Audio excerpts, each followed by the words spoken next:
हाँ तो प्यारे साथियों, नमस्कार। कैसे हैं आप सब? उम्मीद करता हूँ बहुत अच्छे होंगे। दोस्तों, आज की इस वीडियो में हम लोग राम नाम बिनु बिरथे जग जनिमा यानी कि गुरु नानक जी के पद जो है, राम नाम बिनु बिरथे जग जनिमा और जो नर दुख में दुख नहीं माने, उसका एकदम अच्छे से पोस्टमार्टम करने वाले हैं। कहने का मतलब क्वेश्चन आंसर करने वाले हैं, सब्जेक्टिव एंड ऑब्जेक्टिव। आप लोग वीडियो में अंत तक बने रहें, एकदम नहीं छूटने वाला है प्रश्न यहाँ से। और आप लोग यदि इसका अर्थ नहीं समझे होंगे, राम नाम बिनु बिरथे जग जनिमा पाठ जो है आपका, तो वीडियो डिस्क्रिप्शन बॉक्स में दिया गया, आप लोग ज़रूर देख लीजिएगा। लेखक परिचय भी है वहाँ पर उस वीडियो में, एकदम अच्छे से आप लोग समझ जाइएगा। तो यहाँ पर एकदम समझने के साथ साथ याद भी हम लोग कर लेंगे, है ना। क्वेश्चन आंसर को एकदम याद भी कर लेंगे, सारा क्वेश्चन आंसर और ऑब्जेक्टिव भी देखेंगे, वीडियो के अंत में देखेंगे। सबसे पहले सब्जेक्टिव को देख लेते हैं, प्रश्न नहीं छूटेगा बड़े भैया, आप लोग विश्वास कीजिए और वीडियो में अंत तक बने रहें। तो राम नाम बिनु बिरथे जग जन्मा का क्वेश्चन आंसर, गुरु नानक के पद जो आपका है ना। पहला क्वेश्चन है, आप लोग के पास यदि बुक है तो देखिए, नहीं तो यहाँ पर देखिए। कवि किसके बिना जगत में जन्म लेना व्यर्थ मानता है? कवि किसके बिना जगत में जन्म लेना व्यर्थ मानता है, व्यर्थ मानता है? तो यहाँ पर उत्तर लिखा गया है, कवि गुरु नानक। कवि कौन है? गुरु नानक जी हैं। गुरु नानक राम के नाम का जाप के बिना, यानी कि राम नाम के जाप के बिना इस जगत में जन्म लेना व्यर्थ है। एकदम सिंपल, कवि राम नाम के जाप के बिना इस जगत में जन्म लेना व्यर्थ मानते हैं। राम नाम के जाप के बिना जगत में जन्म लेना व्यर्थ मानते हैं। चलिए, एक प्रश्न तो हो गया बड़े भैया, एकदम सिंपल है। यदि आप लोग नहीं समझे होगे तो जरूर समझिएगा, क्योंकि वो यदि समझ गए तो क्वेश्चन आंसर एकदम धड़ाधड़ बनेगा। जो पाठ है इसको समझ गए तो क्वेश्चन आंसर एकदम अच्छे से बनेगा। डिस्क्रिप्शन बॉक्स में लिंक दिया हुआ, जरूर देख लीजिएगा और शेयर जरूर कीजिए बड़े भैया, और सब्सक्राइब कीजिए चैनल को। चलिए, दूसरा क्वेश्चन है कि वाणी कब विष के समान हो जाता है? बहुत अच्छा सा क्वेश्चन है कि वाणी कब विष के समान हो जाता है। तो वाणी राम नाम के जाप के बिना विष के समान हो जाता है। वाणी राम नाम के, यानी कि राम के नाम के जाप के बिना विष के समान हो जाता है। यहाँ पर यदि आपको के दिक्कत कर रहा है तो कोई दिक्कत नहीं, के को हटा दीजिए, राम नाम डायरेक्ट। वाणी राम नाम के जाप के बिना विष के समान हो जाता है, समझ गए। चलिए, दूसरा हो गया। तीसरा क्या कर रहा है, नाम कीर्तन के आगे कवि किन कर्मों की व्यर्थता सिद्ध की है? यानी कि नाम कीर्तन, यानी कि राम के नाम के जाप के आगे या अलावा कवि जो है कौन कौन जो है काम है जिसको व्यर्थ मानता है, यानी कि उसको अच्छा नहीं मानता है। कौन कौन काम है जो मतलब राम नाम उससे अच्छा है, मतलब राम नाम के कीर्तन से बहुत खराब है वो मतलब राम नाम कीर्तन जो है, देखिए यहाँ पर समझिए पहले, नाम कीर्तन के आगे, यानी कि राम नाम के कीर्तन के आगे वो सब खराब है। उस कौन कौन से वो चीज़ है जो कवि व्यर्थ मानते हैं कि वो सब नहीं करना चाहिए, और प्रभु का यानी कि राम का नाम का जाप करना चाहिए। कवि कौन कौन चीज़ को कहते हैं कि वो चीज़ नहीं करना चाहिए? तो देखिए, उत्तर है कि नाम कीर्तन के आगे, यानी कि राम के नाम के जाप के आगे कवि ने पुस्तक पाठ करना, मंत्र उच्चारण करना, संध्या कर्म करना। पुस्तक पाठ यानी कि एक तरह से ये सब पुस्तक नहीं, कोई मंत्र उच्चारण या जो एक तरह से बहुत मतलब बहुत टाइप का होता है, साधु लोग को पढ़ते हैं, समझ गए ना। पुस्तक पाठ करना, मंत्र उच्चारण करना, संध्या कर्म करना यानी कि शाम के पूजा करना, दंड कमंडल धारण करना, चोटी बढ़ाना, सूता पहनना। दंड कमंडल यानी कि डंडा, एक प्रकार का साधु लोग डंडा लेकर चलते हैं, जो उनका पहचान होता है, उसी प्रकार का एक विशेष प्रकार का डंडा होता है। कमंडल तो आप लोग समझते हैं, है ना। चोटी बढ़ाना, चोटी बढ़ा लेते हैं। सूता पहनना, सूता भी पहनते हैं। धोती पहनना, तीर्थ यात्रा करना यानी कि कहीं पर जाना। जटा बढ़ाना, भस्म लगाना, नंगे रहना इत्यादि को व्यर्थ मानते हैं। किसके आगे? राम नाम के जाप के आगे। कवि गुरु नानक भस्म लगाना, नंगा हो जाना और चोटी बढ़ाना, दंड कमंडल धारण करना, संध्या कर्म करना, पुस्तक पाठ करना, है ना, ये सब व्यर्थ मानते हैं राम नाम के जाप के आगे। समझ गए आप लोग? उम्मीद करता हूँ यहाँ तक जरूर समझ गए होंगे। अब आगे हम लोग चलते हैं। आप लोग यहाँ तक यदि स्क्रीनशॉट लेना है तो ले लीजिए। चलिए आगे चलते हैं हम लोग। चौथा प्रश्न है, कह रहा है कि प्रथम पद के आधार पर, है ना, यही लगा रहा है और भैया चौथा प्रश्न। तीसरा प्रश्न तक आप लोग समझ गए। प्रथम पद के आधार पर बताएं कि कवि ने अपने युग में धर्म साधना के कैसे कैसे रूप देखे थे। प्रथम पद के आधार पर बताना है कि कवि जो है अपने युग में धर्म साधना के कैसे कैसे और कौन कौन रूप देखे थे। एकदम सिंपल उत्तर है आपका कि प्रथम पद के आधार पर कवि अपने युग में धर्म साधना के रूप में पुस्तक पाठ करना, संध्या क्रम करना, दंड कमंडल धारण करना, तीर्थ यात्रा करना, चोटी बढ़ाना, भस्म लगाना, नंगा हो जाना इत्यादि को देखा था। प्रथम पद के आधार पर जो है कवि को क्या बताना है कि अपने युग में वह किस प्रकार के कौन कौन से धर्म साधना के रूप देखे थे। तो पुस्तक पाठ करना, व्याकरण का उच्चारण करना, संध्या क्रम करना, चोटी बढ़ाना, शिखा शुद्ध धोती धारण करना, है ना, भस्म लगाना, नंगा हो जाना, ये सब जो है अपने युग में कवि ने देखा था धर्म साधना के रूप में, है ना। बहुत सारे लोग इस प्रकार से करते थे, मतलब वे अपने युग में इस प्रकार से देखे थे, ठीक, कि लोग इस ऐसे ऐसे जो है अपना धर्म साधना यानी ये पूजा पाठ करते थे, है ना। अब देखिए पांचवा जो है क्या कर रहा है कि हरि रस से कवि का क्या अभिप्राय है। यहाँ पर देखिए जो इस प्रकार से लिखा हुआ है, यदि आप बड़े भैया अच्छे से लिख देते हैं, मतलब इस प्रकार से लिख देते हैं, समझ कर लिखिएगा, कभी भी रट कर नहीं लिखिएगा, समझ करके लिखिएगा, जितना हो सके उतना ही लिखिएगा, लेकिन समझ करके। रटने से कोई फ़ायदा नहीं, आज आपके पेपर में नंबर बढ़ जाएगा लेकिन आप कल कुछ नहीं कर पाइएगा, क्योंकि रटे हुए हैं फिर से भूल जाएंगे, है ना। तो रटने का चीज़ नहीं है किसी चीज़ को बड़े भैया, रटने का चीज़ नहीं है, तो आज है आपके पास कल चला जाएगा, ठीक। अब यहाँ पर देखिए प्रथम पद के आधार पर ये तो हो गया। हरिरस से कवि का क्या अभिप्राय है, बहुत अच्छा सा क्वेश्चन है। हरिरस से कवि का क्या अभिप्राय है। हरिरस से कवि गुरु नानक का अभिप्राय राम नाम के जाप से प्राप्त परम आनंद रस से है ना। हरिरस से कवि का क्या अभिप्राय है, तो हरिरस से कवि गुरु नानक का अभिप्राय है कि राम, है ना, क्या अभिप्राय है कि राम नाम के जाप से जो आनंद प्राप्त होता है वही हरिरस है। राम नाम के जाप से जो आनंद प्राप्त होता है उसी को कवि ने हरिरस कहा है ना। राम नाम से प्राप्त परम आनंद को कवि ने क्या कहा है, हरिरस। तो हरिरस से कवि का क्या अभिप्राय है, तो हरिरस से गुरु नानक कवि का अभिप्राय है, अभिप्राय राम नाम के जाप से प्राप्त परम आनंद से है। इतना आप लोग समझ कर लिख दीजिएगा, नंबर मिलेगा फुल में फुल। कवि छठा कह रहा है कि कवि के दृष्टि में ब्रह्म का निवास कहाँ है। कवि के दृष्टि में ब्रह्म का निवास कहाँ है, तो ब्रह्म का निवास देखिए बड़े भैया, कवि गुरु नानक के अनुसार जो व्यक्ति दुख में है ना, जो व्यक्ति दुख और सुख में एक समान रहता है, यानी कि जो नर दुख में दुख नहीं माने, दुख और सुख में एक समान रहता है, जो दूसरे के सोना यानी कि धन को माटी समझता है, जो मान अपमान नहीं समझता, यानी कि उसको मान अपमान से मतलब कोई मतलब नहीं है, जिसे क्रोध नहीं छूता, जिसमें त्याग हो, उसी के हृदय में ब्रह्म का निवास होता है। कवि के दृष्टि से ब्रह्म का निवास कहाँ होता है, तो कवि के दृष्टि से, कवि गुरु नानक के दृष्टि से जो व्यक्ति मान अपमान से नहीं डरता, यानी कि मान अपमान के परे रहता है, जिसको सुख और दुख में जो सुख और दुख को एक समान समझता है, जो दूसरे के धन यानी कि सोना को माटी समझता है, जो जिसके पास क्रोध नहीं है, उसी के हृदय में ब्रह्म का निवास होता है। यहाँ तक समझ गए आप लोग, स्क्रीनशॉट ले लीजिए। सातवां प्रश्न देखिए क्या कह रहा है,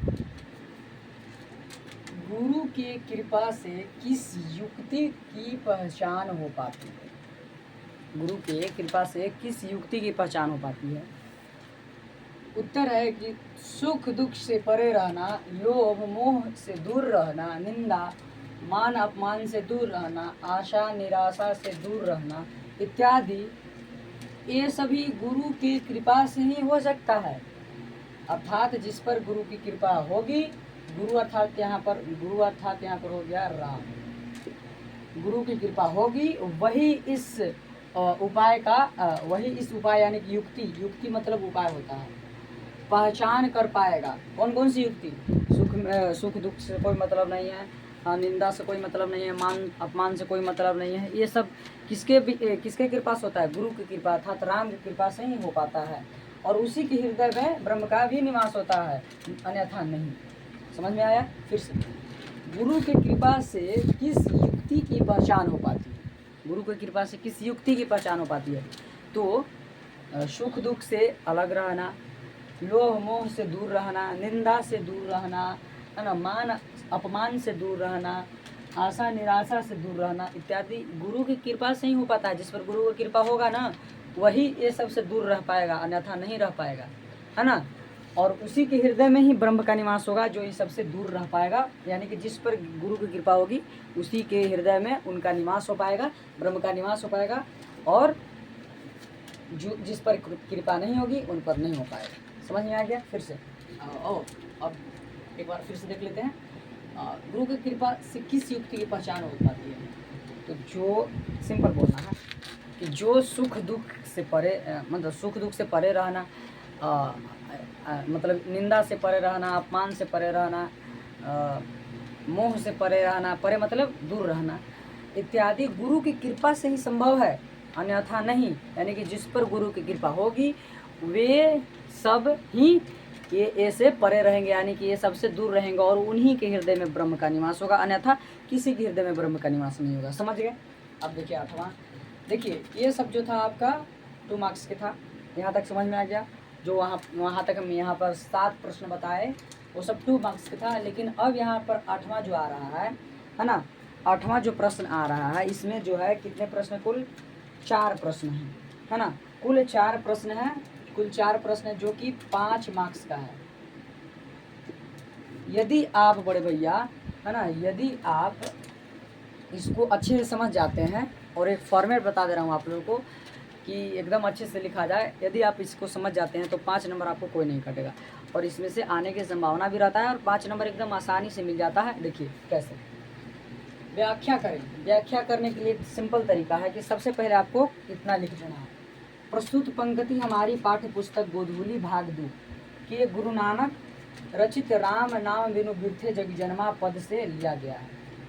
प्रस्तुत पंक्ति यानी कि दिया हुआ पंक्ति, यही ना पंक्ति दिया हुआ है कि राम नाम बिनु और जी मरे, और उजी मरे, उसको व्याख्या करना है, यानी कि विस्तार से बताना है। व्याख्या मतलब विस्तार करना है। तो राम नाम बिनु और जी मरे, इसको हम लोग सबसे पहले कोई भी यदि रहे व्याख्या करने के लिए तो इतना जरूर लिखना है कि प्रस्तुत पंक्ति हमारी पाठ्य पुस्तक यानी कि जो हम पढ़ रहे हैं वो पुस्तक गोधूली भाग 2 है। आपका कक्षा 10वीं के गोधूली भाग 2 है, कक्षा 9th के जो है गोधूली भाग 1 है। तो गोधूली भाग 2 के, और जिस कहानी से आपको पंक्ति लग रहा है कि जिस कहानी या कविता का है, उसको कविता का शीर्षक का नाम लिख देना है और कवि का नाम लिख देना है। तो गुरु नानक रचित राम नाम बिनु बिरथे जग जन्मा पद से लिया गया है। उसी पद से न लिया गया है कि राम नाम बिनु और जी मरे। आपको जिस कहानी या कविता से लगे उस कवि का नाम याद रखिएगा, और उस कवि का नाम लिख देना है और उस पाठ का नाम लिख देना है, यानी कि कहानी या कविता का ऊपर वाला शीर्षक लिख देना है। आपको इतना मैं वादा करता हूँ कि लगभग आपको 2 मार्क्स मिल जाएगा, यदि आप लोग इतना लिख देते हैं तो 2 मार्क्स जरूर मिल जाएगा। और 3 मार्क्स के लिए यानी फुल में फुल करने के लिए आपको इसको विस्तार जरूर करना पड़ेगा। तो कैसे करेंगे? एकदम डायरेक्ट देखिए कि राम नाम बिनु और जी मरे, यानी कि इसका कहीं ना कहीं अंत में हमको यह लिखना है कि राम नाम के बिना उलझ कर मर जाना है, इसको जरूर लिखना है। तो देखिए यहाँ पर लिखेंगे, यहाँ पर तो समझ गए आप लोग। कवि राम नाम के बखान करते हुए, कुछ विस्तार करना है, बढ़ाना है, अपने से भी बढ़ाइए, है ना। यदि पाठ अच्छे से पढ़े हैं तो एकदम अच्छे से बढ़ाइए, नहीं तो इसको एकदम मतलब बढ़ा के अंत में इसका अर्थ लिख ही देना है ना। कवि राम नाम के बखान करते हुए बताते हैं कि राम नाम के जाप के बिना जगत में जन्म व्यर्थ है। जगत में जन्म व्यर्थ है, ये 2 नंबर में आता है कि किसके बिना जगत में जन्म लेना व्यर्थ है। तो राम नाम के जाप के बिना जगत में जन्म लेना व्यर्थ है। ठीक, जो व्यक्ति बाहरी दिखावा करते हैं, जैसे कि पुस्तक पाठ करते हैं, संध्या क्रम करते हैं, तीर्थ यात्रा करते हैं, सब व्यर्थ है। बिना गुरु के बिना, है ना, बिना गुरु के मुक्ति नहीं मिलती। गुरु मतलब यहाँ पर हमने क्या बताया? राम। गुरु मतलब राम, किधर गया? गुरु मतलब राम। ठीक, यानी कि बिना राम के मुक्ति नहीं है, अर्थात बिना राम नाम के इस संसार के माया रूपी जाल में उलझ कर मर जाना है। हमने बताया कि अंत में जरूर इसको लिखना है कि राम नाम के बिना उलझ कर मर जाना है। तो यहाँ पर थोड़ा सा विस्तार कर देंगे। कभी राम के नाम के बखान करते हुए बताते हैं, और इसको जरूर लिखना है बड़े भैया, प्रस्तुत पंक्ति वाला। ये हर एक व्याख्या करने वाला में लिखना है आपको, है ना। व्याख्या करे और एक आशय स्पष्ट करने के लिए आता है, तो इस प्रकार से आपको लिखना है। तो कवि गुरु नानक राम नाम के बखान करते हुए बताते हैं कि बिना राम के नाम के जाप के बिना जगत में जन्म लेना व्यर्थ है। जो बाहरी दिखावा करते हैं, जैसे कि दंड का मंडल धारण करते हैं, पुस्तक पाठ करते हैं, संध्या कर्म करते हैं, तीर्थ यात्रा पर गमन करते हैं, वो सब व्यर्थ है, व्यर्थ है। बिना गुरु के कृपा यानी कि बिना राम की कृपा से, बिना राम की कृपा के मुक्ति नहीं मिलती, बिना राम के कृपा के मुक्ति नहीं मिलती। अर्थात बिना राम के नाम के इस जगत की में जगत के जाल रूपी माया रूपी जाल में उलझकर मर जाना है। यहाँ तक समझ गए आप लोग। अब हम लोग जो 8वां के ख है, यहाँ पर क हुआ है, एक हो गया आपका 5 नंबर वाला, और ख को देखते हैं। यहाँ तक आप लोग स्क्रीनशॉट ले लीजिए। अब 8वां के जो ख है उसको हम लोग देख लेते हैं एकदम अच्छे तरीक़ा से। बड़े भैया यहाँ तक तो ज़रूर समझ में आया होगा। देखिए सभी का फॉर्मेट हमने बताया कि जिस मतलब जो व्याख्या करने के लिए रहता है या फिर आशय स्पष्ट करने के लिए रहता है, उसमें जो फॉर्मेट है ऊपरला जो पोर्शन है आपका, ये तो लिखना ही है आपको, है ना। देखिए ख जो है क्या कह रहा है, कंचन माटी जाने, कंचन माटी जाने। तो सबसे पहले आपको यह समझना है कि ये जो पंक्ति दिया हुआ है ना, किसी कविता या किसी कहानी में से जो बीच में से उठाकर दे दिया जाता है उसको पंक्ति कहते हैं। तो ये कविता में के है, तो जो पंक्ति दिया हुआ है कविता में के है या कहानी में के, सोचना है आपको। परीक्षा में पेपर आएगा तो यहाँ तो समझ गए कविता में के, लेकिन परीक्षा की बात कर रहे हैं। फिर समझना है कि यह जो है किस पाठ से लिया गया है, उसके कवि कौन है, बस इतना ही जान लेना है आपको, एकदम अच्छे से लिखा जाएगा, है ना। तो कंचन माटी जाना है। यहाँ पर उत्तर है कि प्रस्तुत पंक्ति हमारी पाठ्य पुस्तक गोधोली भाग 2 के गुरु नानक रचित जो नर दुख में दुख नहीं माने शीर्षक कविता से लिया गया है। यह जो है जो नर दुख में दुख नहीं माने शीर्षक कविता से लिया गया है। और इसके पहले वाला कौन सा था, राम नाम बिनु बिरथे जग जनिमा से लिया गया था। यानी कि गुरु नानक के जो पद है वो दो है पद, एक है राम नाम बिनु बिरथे जग जनिमा और एक है जो नर दुख में दुख नहीं माने। तो यहाँ पर जो आठवां प्रश्न है वो 4 प्रश्न है आपका व्याख्या करने के लिए, जिसमें हम एक निपटा दिए और 2 यहाँ पर निपट जाएगा और एक और निपट जाएगा। उसके बाद हम जो है ऑब्जेक्टिव करवाने वाले हैं एकदम बेहतरीन तरीक़ा से। ये वीडियो जो आप लोग देख लिए ना, पूरा फुल वॉच कर लिए, आपका प्रश्न एक भी इस चैप्टर से नहीं इधर उधर होने वाला है। और आप लोग शेयर भी कीजिएगा वीडियो के, बड़े भैया समझ गए ना, एक भी प्रश्न इधर उधर नहीं होगा। तो कवि गुरु नानक कहते हैं कि जो व्यक्ति दुख में दुख नहीं मानता, सुख दुख एक समान, सुख दुख में एक समान रहता, जो दूसरे को सोना, यही मेन है। देखिए कंचन मतलब होता है सोना, जो हम लोग पहनते हैं, है ना। कंचन मतलब होता है सोना। तो सोना जो है, हाँ, जो दूसरे के सोना, सोना का प्रयोग इसलिए किया गया है, सोना का प्रयोग किसके लिए, धन के लिए। जो दूसरे के धन अर्थात सोना को माटी समझता है, जो दूसरे के धन अर्थात सोना को माटी समझता है, अर्थात जो संसारिक इच्छा से मुक्त हो, उसी के हृदय में ब्रह्म का निवास होता है। यह हरेक जो है जो नर दुख में दुख नहीं माने, उसमें हरेक में यह आएगा कि उसी के हृदय में ब्रह्म का निवास होता है। और जो राम नाम बिनु बिरथे जग जन्मा है, उसमें हरेक में आएगा कि राम के नाम बिना इस जग में जन्म लेना व्यर्थ है। वो हरेक मतलब व्याख्या करने वाला में आएगा, है ना। यदि राम नाम बिनु बिरथे जग जन्मा से कोई भी पंक्ति उठा करके दे दिया, एक तो हम लोग देख लिए, है ना। आगे देखते हैं होगा या नहीं होगा, कहा नहीं जा सकता। तो यदि वो दे दे तो आपको देखना है, यह जरूर उसमें मतलब उसमें ज़रूर यह ऐड कर देना है कि राम नाम के बिना जगत में जन्म लेना व्यर्थ है। और इसमें जो है जो नर दुख में दुख नहीं माने, इसमें क्या ऐड करना है कि उसी के हृदय में ब्रह्म का निवास होता है। यानी कि सब कुछ कह कर के अंत में लिख देना है कि उसी के हृदय में ब्रह्म का निवास होता है। और उसमें जो है शुरुआत में लिख दीजिएगा कि मतलब जो व्यक्ति राम का नाम के जाप नहीं करता, उसको जगत में जन्म लेना व्यर्थ है। यहाँ तक समझ गए। टाइम ज़्यादा वेस्ट नहीं करेंगे, फटाफट से 8वां के ग देख लेते हैं। हर्ष शोक ते रह नियारो ना ही मान अपमाना। देखिए बड़े भैया, यदि आप ये सब चीज़ों को समझ आते हैं तो एकदम सिंपल सा रहता है, 5 नंबर आपको मिल जाएगा। तो आप लोग अच्छे से देखिए, है ना। प्रस्तुत पंक्ति हमारे पाठ्य पुस्तक गोधोली भाग 2 के गुरु नानक रचित जो नर दुख में दुख नहीं माने शीर्षक कविता से लिया गया है। यह लिखते लिखते लिखते लिखते लिखते लिखते लिखते लिखते आपको याद हो जाएगा, समझ गए ना। तो देखिए कवि कहते हैं, क्या कवि कहते हैं, कवि कहते हैं कि जो दुख में दुख नहीं मानता, सुख दुख समान समझता, जो दूसरे के सोना अर्थात धन को मिट्टी समझता है, जिसे निंदा प्रशंसा का कोई मतलब नहीं है, जो हर्ष यानी कि खुशी, शोक यानी कि दुख से दूर रहता, उसी के हृदय में ब्रह्म का निवास होता। यानी कि यह जो है हर्ष शोक पे रहे नियारो, यानी कि हर्ष खुशी और शोक यानी कि दुख से दूर रहता, नहीं मान अपमाना। तो यहाँ पर जो दूर रहता है ना, यही जो है मेन आपको पोर्शन आ गया। और यहाँ पर यदि आप लोग यह ऐड करना चाहें तो ऐड कर दीजिए कि जिसे मान अपमान से मतलब नहीं है, जो हर्ष और शोक से दूर रहता है, जिसे मान अपमान से मतलब नहीं है, उसी के हृदय में ब्रह्म का निवास होता है। यहाँ तक समझ गए। अब जो है 8वां के ग हो गया, ख ख ग हो गया। यहाँ घ देखेंगे और उसके बाद ऑब्जेक्टिव प्रश्न को देखेंगे।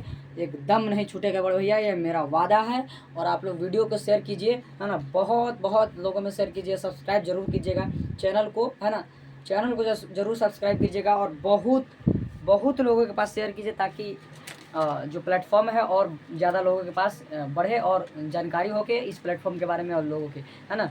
तो आगे यहाँ पर देखते हैं और स्क्रीनशॉट आप लोग इसको ले लीजिए। चलिए यहाँ पर घ देख लेते हैं। 8वां घ क्या कह रहा है, नानक लीन भयो गोविंद सो, ज्यों पानी संग पानी। एकदम अच्छे से समझिएगा, यह समझ गया ना। प्रस्तुत पंक्ति हमारे पाठ्य पुस्तक गोधूली बागदू के गुरु नानक रचित जो नर दुख में दुख नहीं माने शीर्षक कविता से लिया गया है। कहते कहते आपको याद हो जाएगा बड़े भैया, कहते कहते जरूर याद हो जाएगा कि प्रस्तुत पंक्ति हमारे पाठ्य पुस्तक गोधूली भाग 2 के गुरु नानक द्वारा रचित जो नर दुख में दुख नहीं माने शीर्षक कविता से लिया गया है ना। कवि कहते हैं, क्या कहते हैं बबुआ, कि जो व्यक्ति सांसारिक सुख जैसे सुख दुख लोभ मोह मान अपमान खुशी निंदा इत्यादि से दूर है ना। यहाँ पर सांसारिक इच्छा लगा दीजिए, है ना।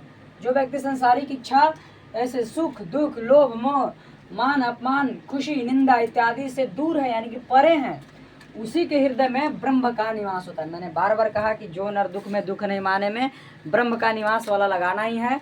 और राम नाम बिनु बिरथे जग जन्मा में राम के नाम बिना जगत में जन्म लेना व्यर्थ है, उसको लगाना ही है ना। और वह हरि के भक्ति में उसी के हृदय में ब्रह्म का निवास होता है, समझ गए ना। और वह हरि के भक्ति में इस प्रकार लीन हो जाता है जिस प्रकार पानी के संग पानी, जिसके हृदय में ब्रह्म का निवास होता है। ब्रह्म का निवास कैसे होगा, जिस पर गुरु की कृपा होगी, गुरु की कृपा यानी कि राम की कृपा। तो वह क्या क्या नहीं करेगा, क्या क्या उसको प्रभाव नहीं डालेगा, तो सुख दुख प्रभाव नहीं डालेगा, निंदा मोह, है ना, मान अपमान, ये सब जो है दूसरे के सोना को माटी समझेगा, ये सब जो है प्रभावित उसको नहीं करेगा, है ना। मतलब सांसारिक इच्छा से मुक्त हो जाएगा, तो उसी के हृदय में तो ब्रह्म का निवास होगा। और जिसके हृदय में ब्रह्म का निवास होगा वह हरि के भक्ति में इस प्रकार से लीन हो जाता है जिस प्रकार पानी के संग पानी मिला देने पर यह मालूम नहीं चलता है कि पहले वाला पानी कौन था और अभी जो पानी डाले वो कौन है, बशर्ते कि उसमें रंग नहीं डाला रहना चाहिए बड़े भैया। पानी के संग पानी कहने का मतलब कि पता नहीं चलना कि कौन पानी कौन है ना, समझ गए। तो अतः गुरु नानक भी उसी तरह लीन हो गए हैं जिस तरह पानी में पानी, यानी कि पानी के संग पानी अर्थात ईश्वर में मिल जाना, ईश्वर में मिल गए हैं। तो उम्मीद करता हूँ कि यहाँ तक जो है प्रश्न उत्तर अच्छे से सब्जेक्टिव समझ में आ गया होगा। सब्जेक्टिव आपका जो है पूरा एकदम कंप्लीट हो गया, है ना, पूरा कंप्लीट हो गया आपका यहाँ तक सब्जेक्टिव। और एक भी नहीं छूटना चाहिए। आप लोगों से यदि प्रश्न वीकली जो टेस्ट होता है या मंथली टेस्ट होता है उसमें यदि आपको छूट रहा है तो आप ही गलती है, आप लोग वीडियो को अच्छे से नहीं देखे हैं। आप लोग वीडियो को भी देखिए और दूसरों को दिखाइए भी, शेयर भी कीजिए। और यहाँ तक सब्जेक्टिव में एक भी प्रश्न नहीं छूटेगा बड़े भैया इस चैप्टर से। और अब हम लोग देखते हैं ऑब्जेक्टिव। तो स्क्रीनशॉट इसको ले लीजिए। ऑब्जेक्टिव क्यों चलते हैं हम लोग, चलिए तो यहाँ पर हम लोग ऑब्जेक्टिव को देखते हैं। और ऑब्जेक्टिव भी बड़ा शानदार होने वाला है। आप लोगों को जो चैप्टर में पढ़ाया गया है उसी से ऑब्जेक्टिव भी आता है ना।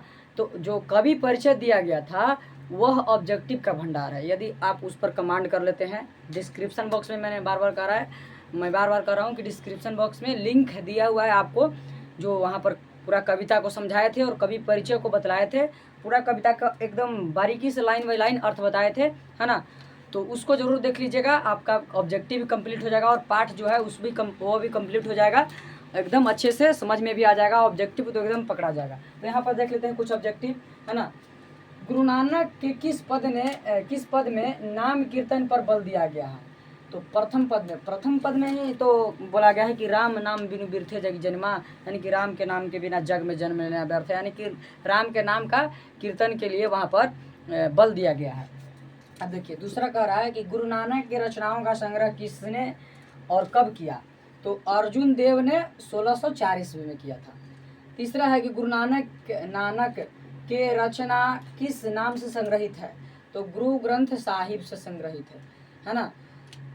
गुरु ग्रंथ साहिब का प्रकाशन कब हुआ था? तो 1604 ईस्वी में, क्योंकि गुरु अर्जुन देव ने सभी रचनाओं का संग्रह किया था और उसी का नाम दिया था गुरु ग्रंथ साहिब, है ना। उसी का नाम दिया था ना गुरु ग्रंथ, है ना, गुरु ग्रंथ साहिब से प्रसिद्ध हुआ था। ठीक, अब देखिए सिखों के पहले गुरु नानक जी। गुरु नानक का जन्म कब और कहाँ हुआ था? 1469 में तलवंडी गांव और जिला लाहौर में हुआ था। देखिए अब जो मैं बार बार कर रहा हूँ कि कवि परिचय जरूर देखिएगा और पूरा मतलब वीडियो ही महत्वपूर्ण है। पाठ से भी बहुत प्रश्न आता है कि नाम कीर्तन पर कौन पद में बल दिया गया है, इस प्रकार से आता है। और मैं बताता हूँ, छठा है कि सिखों के 5वें गुरु अर्जुन देव थे, सिखों के 5वें गुरु, है ना। अब बोलेगा सिखों के 11वें गुरु, तो गुरु ग्रंथ साहिब, है ना। जैसे कि प्रश्न आ जाएगा, जैसे कि पाठ में से प्रश्न आ जा रहा है, जैसे कि ज़्यादा प्रश्न जो है एक कहा नहीं जा सकता है कि लेखक परिचय से आएगा कि पाठ में से आएगा, दोनों आपको बराबर ही पढ़ना है ना। जैसे आ जाएगा कि राम नाम बिनु बिरथे जग जनिमा पद में किसकी आलोचना की गई है? ऑप्शन है है ना, ब्रह्मांडवर की, राम नाम की, गुरु ग्रंथ की, या इनमें से कोई नहीं। तो इसने जो है कि इसमें किसकी जो है ना, गुरु नानक राम नाम बिनु बिरथे जग जनिमा पद में किसकी आलोचना की गई है? तो ब्रह्मांडवर, यानी कि एक तरह से विडम्बना वाली बात हो गई कि शिखा सुत धारण करना, भस्म लगाना, नंगा हो जाना, ये सब विडम्बना की बात, मतलब इसकी आलोचना की गई है। जैसे आगे हो गया, आगे कह रहा है कि रही रास किसकी कृति है? आ गया प्रश्न इससे, किससे? कवि परिचय से। तो रही रास किसकी कृति है? तो रही रास गुरु नानक जी की कृति है। आगे प्रश्न आ जा रहा है, गुरु नानक जी की मृत्यु कब हुई? तो गुरु नानक जी की मृत्यु जो है आपका, है ना, 1539 में हुई थी। और वह क्या उच्चारण करते करते मर गए? तो वह गुरु उच्चारण करते करते मर गए, है ना। अब देखिए जैसे क्या जाएगा, राम नाम बिनु बिरथे जग जनिमा डैश पंक्ति डैश की है? गुरु नानक की, रसखान की, है ना, घनानंद की, प्रेम घनानंद की, और दे देगा कोई जैसे कि अज्ञे जी की, किसकी है? तो गुरु नानक जी की है। तो पाठ भी याद रहना चाहिए बड़े भैया। जैसे क्या आ जाएगा कि वाणी कब विष के समान हो जाता है? राम नाम के जाप के बिना। अब आ जाएगा कि ननकाना साहब कहाँ अवस्थित है? तो पाकिस्तान में।